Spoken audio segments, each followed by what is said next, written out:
Banded good mornings. Great for the glutes and hamstrings, but also great for your erectors. I'm gonna show you the difference between the two. An exercise that I absolutely love for essentially everything posterior chain is the banded good morning. And why do I love it? It's one, because I have a back injury.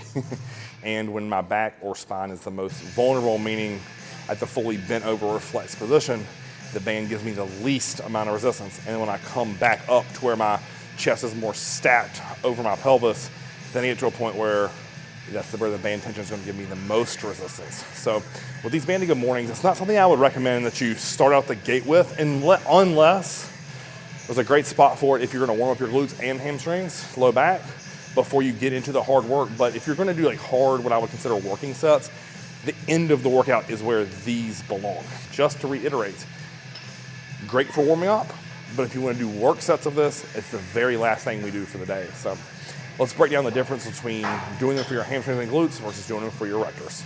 No matter what version you start with, you still have to set up the same. So get your feet roughly hip width apart, step on the band, squat down, band over the back of your neck.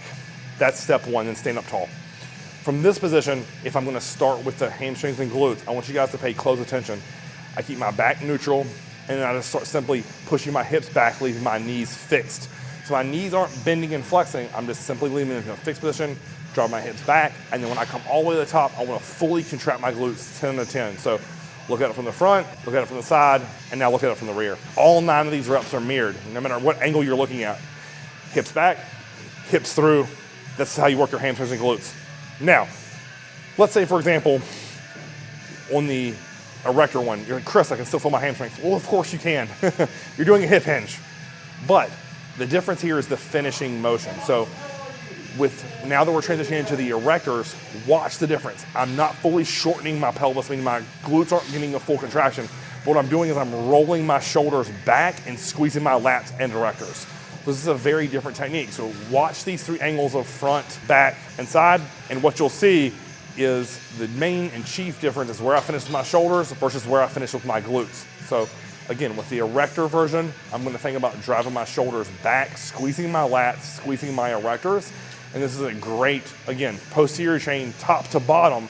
This is still gonna get some hamstring work, still gonna get some glute work, but I'm not intending and putting all my emphasis on getting the glutes as I was with when I showed it to you the first time, where I am fully shortening the glutes. So do this exercise, build it into your program. Like I said, do these last. For years, I used to do this great superset where I was starting to run into some problems when I was doing heavy rack pulls and heavy deadlifts for my erectors. So I said, how can I replicate this?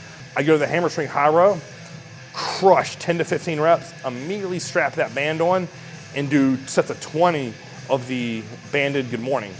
And it gave me the same sensation of the muscle in my back. Now, I'm not trying to say that I will replace your deadlifts, but if your back is beat up, it would give me the same feeling, because it would get me out of breath, it would be hard, it would be taxing.